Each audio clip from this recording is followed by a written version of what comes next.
Dalam salat saya diajari salawatnya tidak pakai Sayyidina. Di tempat ngaji saya diajari pakai Sayyidina. Manakah yang betul Ustaz? Dalam salat iftitahnya ada yang pakai ini wajah tuh, ada yang langsung wajah tuh. Mana yang betul Ustaz? Waalaikumsalam warahmatullahi wabarakatuh. Saya Gani, kelas 3 SD. Masya Allah. Luar biasa. Kelas 3 SD mau bertanya sampai diketik lagi, luar biasa. Ini serius ya. Semoga Adinda diberikan kebaikan oleh Allah Subhanahu wa taala. Di sekolah dalam salat saya diajari salawatnya tidak pakai Sayyidina. Di tempat ngaji saya diajari pakai Sayyidina. Manakah yang betul Ustaz? Dalam salat iftitahnya ada yang pakai ini wajah tuh, ada yang langsung wajah tuh. Mana yang betul Ustaz? Baik, apakah ini wajah tuh ataukah wajah tuh atau yang tidak pakai wajah? Baik, mana di antaranya? Ini sebetulnya sudah pernah saya sampaikan di YouTube, bisa dilihat. Tentang masalah Sayyidina, itu dibagi pada dua bagian. Dua bagian, di luar sholat. Yang pertama, ada hadis-hadis Nabi yang menyeru para sahabat dengan kalimat Sayyidina. Abu Bakar dipakai Sayyid. Umar disebut Sayyidul Qaum, dihormati. Tapi ada juga hadis-hadis yang Nabi menolak dipanggil Sayyid. Ketika datang seseorang menyebut Sayyid, Sayyid, kata Nabi, jangan panggil saya itu. Saya tidak ingin diangkat seperti Isa. Tapi Anda harus baca hadis dengan ilmu hadis. Teman-teman sekalian, ketika kita baca dengan ilmu hadis, kalimat Sayyid itu asalnya netral. Panggilan kehormatan Bapak. Diterjemahkan ke dalam bahasa Inggris Mister. Dalam bahasa Indonesia Bapak. Ya. Anda misalnya lewat Pak Camat. Begitu lewat Anda panggil Camat, Camat sini gitu kan. Bagaimana perasaan Pak Camat? Baik, Bupati lewat. Begitu lewat, Bupati, Bupati sini. Masya Allah, saya bukan bupati, saya papati. Masya Allah kan? Baik, ada kalimat-kalimat di situ. Kiai lewat, ketua MUI lewat, Anda panggil misalnya dengan nama orangnya langsung. Maka di Arab itu ada ungkapan kehormatan namanya Sayyid. Perempuannya Sayyidah, Sayyidah Khadijah, Sayyidah Aisyah, itu normal biasa. Sama dengan saya panggil Anda Bapak, Tuan, Nyonya, dan sebagainya. Maka Umar dipanggil oleh Nabi Sayyidu Qaumi, pemimpin kaumnya, yang dihormati di kaumnya. Abu Bakar disebut Sayyidu Qaumi, yang dihormati dalam kaumnya.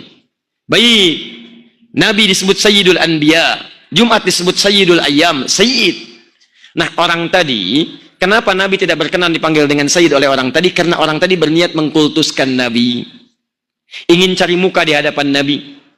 Seakan-akan ingin diperhatikan oleh Nabi lebih daripada orang lainnya. Maka dia panggil Sayyid, Sayyid, Sayyid, tapi ingin mengkultuskan Nabi. Nah, Nabi menolak, bukan menolak dipanggil Sayyidnya, tapi menolak dikultuskan. Sehingga seperti Nabi Isa nanti nasibnya bagaimana dikultuskan oleh umatnya.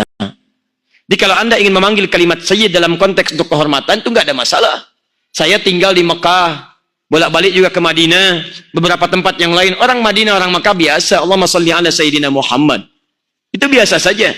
Anda coba lihat di tulisan-tulisan di jalan, Allahumma sholli ala Sayyidina Muhammad. Biasa saja.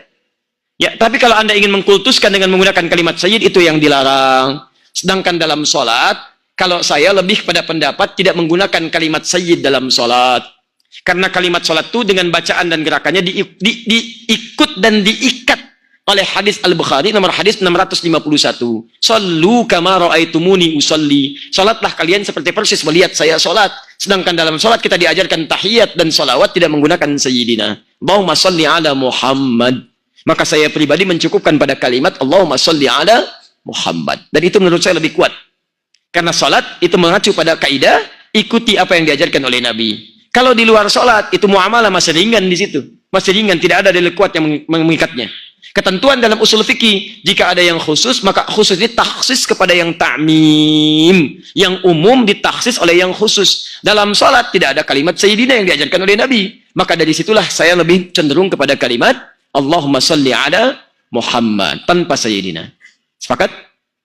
Baik, kalau Anda ingin sepakat silakan. Kalau tidak, ya mungkin cari dalil lain yang lebih menenangkan. Inni wajjahtu dan wajjahtu, dua-duanya ada. Yang wajjahtu tanpa ini di hadis Muslim nomor hadis 1848. Hadisnya dari sahabat Ali bin Abi Thalib radhiyallahu taala anhu.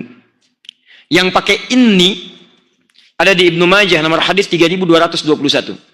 Hadisnya dari Jabir bin Abdullah radhiyallahu taala anhu. Tapi saya mau bacakan hadisnya. Yang tidak pakai ini, berikut bunyi hadisnya. Shallaitu khalfa Rasulillah sallallahu alaihi wasallam fastaftaha wajjahtu wajhiya lilladzi fataras samawati wal ard, dan seterusnya hadis. Saya pernah salat di belakang Rasulullah sallallahu alaihi wasallam, kata Ali bin Abi Thalib, fastaftaha, maka beliau membaca doa istiftah dengan kalimat wajjahtu wajhiya lilladzi, dan seterusnya hadis. Sedangkan yang pakai ini hadisnya dari Jabir bin Abdullah radhiyallahu taala anhu, beliau sampaikan, qala ra'aitu Rasulullah sallallahu alaihi wasallam, saya sering kali melihat Rasulullah sallallahu alaihi wasallam hina yadhbah, setiap kali menyembelih hewan kurban, aqbala al-qibla, menghadapkan hewannya ke arah kiblat, sunnah pertama. Nanti mohon maaf ya, kalau akan menyembelih hewan kurban, sunnah pertamanya hadapkan hewannya ke kiblat, jangan asal sembelih. Thumma qala Allahumma hadha min Muhammad wa ali Muhammad wa ummat Muhammad. Kemudian tujukan untuk siapa hewan kurban itu. Kalau perorangan sebutkan, seperti Nabi mengatakan ini kurban untuk Muhammad. Untuk satu keluarga boleh, Allahumma min ali Muhammad, dari keluarga besar Muhammad. Jadi mohon maaf ya, ini kalau anda rizkinya banyak, misal di rumah ada 5 orang, setiap orang anda ingin korbankan 1 ekor, boleh, nggak ada larangan. Tapi kalau rizki anda 1 hewan, jangan paksakan sambil diundi. Cukup 1 hewan untuk 1 keluarga. Keluarga besar Adi Hidayat 1 kambing, maka 1 kambing itu mencakup saya, istri saya, dan 2 anak saya. Tadi bukan 2 putra ya, 1 putra 1 putri. Mencakup seluruhnya, cukup 1 hewan untuk semua keluarga. Sah. Jadi tidak perlu gantian. Kakak, ini adik dulu ya tahun ini, kakak tahun depannya. Wah ya nggak mau, kakak juga pengen kurban. Adik dulu, kakak dulu. Ya udah kita undi saja. Diundi cokok keluar kakek. Masya Allah. Kakak tidak, adik tidak, gitu kan? Nggak usah, antum sebutkan aja nama keluarga besarnya, selesai. 3, umat Muhammad. Umat Muhammad diantaranya menunjuk kepada seseorang yang telah tiada. Sah. Karena ketika Nabi menyebut umat, itu mencakup semua umat Nabi, baik yang masih hidup ataupun wafat. Dalilnya di situ menunjuk pada 2 bagian. Berkurban bagi yang tidak mampu. 1, di anda kalau misalnya mampu, ada orang lain tidak mampu, boleh anda berikan hewannya. Hadiahkan kepada orang itu untuk kurban dia. Boleh. Seperti Nabi berkurban untuk umatnya. Yang kedua, kurban untuk orang yang sudah tidak ada. Sah. Ulama sepakat di sini. Hanya Imam Asy-Syafi'i mengatakan diikat dengan syarat wasiat. Kalau ada wasiat lakukan, kalau tidak tidak perlu dikerjakan. Tapi jumhur mengatakan tidak perlu ada wasiat karena hadisnya tidak menyebut wasiat.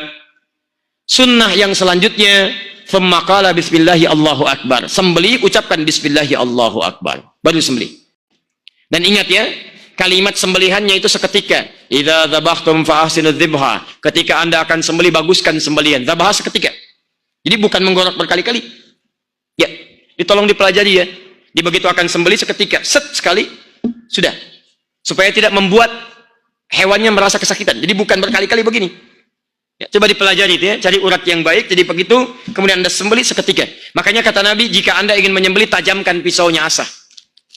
Dan itu pun Masya Allah, saking kasihnya Nabi pada hewan, dikatakan jangan lakukan depan hewannya. Jadi kalau anda ingin mengasah pisau nanti saat kurban, jangan anda majukan hewannya, melihat pisaunya diasah. Kandidat selanjutnya, kandidat selanjutnya, Masya Allah, sambil begini, sabar ya, sabar. Wah, itu salah. Salah. 4. Begitu selesai, anda menghadap kiblat.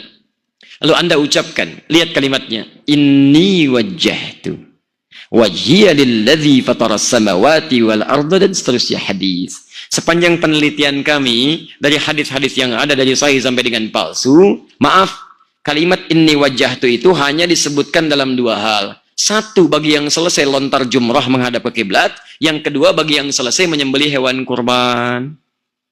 Adapun dalam sholat, yang kami temukan kalimat wajah itu tidak menggunakan ini, tapi langsung wajah tu. Ustadz, apakah boleh menggunakan ini? Kalau kami pribadi berpendapat tidak perlu menggunakan ini, karena sekali lagi kalimat sholat itu diikat dengan petunjuk Nabi, sallu kama ra'aitumuni usalli. Kalaulah kalimat ini bisa digunakan, maka Nabi akan jadi orang pertama yang mempraktekannya.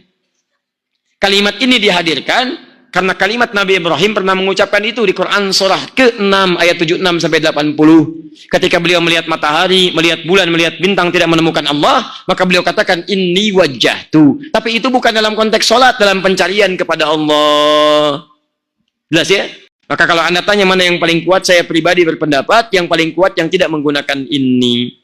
Saya pernah survei mencari kenapa ini pakai ini. Saya cari sampai saya mencari ke kitab-kitabnya teman-teman yang di NU. Saya sampai ke Jawa, Pak. Ya, saya senang menelusuri sesuatu. Jadi kalau ada sesuatu tertulis, saya cari kalau masih bisa ditemukan. Saya lihat ada nasab, saya sampai pergi ke Aceh. Ketemu ahli nasab. Saya cross check yang saya hafal ini, apakah ini benar? Beliau katakan, oh ini tidak tepat, yang benar yang ini, yang ini, yang ini. Sampai kita cross check lagi. Dikatakan ada bekas misalnya Wali Songo, saya cari. Oh di bukunya ada begini, kita temukan. Sampai jalan saya, Pak. Sampai ke Tuban, sampai ke Lasem, naik ke Pasujudan Sunan Bonang. Sampai kita hitung berapa anak tangganya. Puncaknya namanya Pak Abdul Wahid. Kuburannya ada di sini, kita temukan itu. Yang pertama kali menyebarkan Islam. Ya, sampai ke daerah Sumatera. Sampai kemudian datang ke Jawa. Ada yang dari Mesir namanya Syekh Ahmad Jumadil Kubra. Punya 2 anak. Ya, anak pertamanya namanya Maulana Ishaq. Dari Maulana Ishaq turun kemudian ada Kiai Ahmad Dahlan. Ada Kiai Hasim bin Asy'ari. Itu nyambung ke Maulana Ishaq, dua-duanya. Ya, yang satu lagi Syarif Abdullah. Syarif Abdullah menikah dengan Syarifah Mudaim, melahirkan Syarif Hidayatullah. Jadi Sunan Gunung Jati. Di mana Ahmad Jumadil Kubra sekarang? Meninggal dunia. Makamnya di mana? Daerah Semarang ke arah Demak. Sampai masjidnya saya ikutin, Pak. Jadi kalau Anda mau ke Demak, ini di Semarang, ini arah Demak, ini ada flyover di sini. Di sini ada masjid warna hijau. Kubahnya warna emas. Di sampingnya ada gerai ATM, ada 3. CMB Niaga, ada Mandiri, ada BNI satu lagi. Di sini Anda lurus, sebelah sini itu makamnya. Ikutin betul. Saya cari kitab, sampai ke toko buku di Lasem, saya dapatkan kitab teman-teman tuh yang tradisional. Saya temukan di bukunya, tidak disebutkan ini wajah tuh. Di kitab lengkapnya disebutkan wajah tuh. Saya telusuri. Nah, Allahu a'lam, entah kenapa sampai ke daerah-daerah, tiba-tiba kemudian menjadi tambahan ini. Ya. Jadi itu yang kami temukan. Allahu ta'ala a'lam bis-shawab.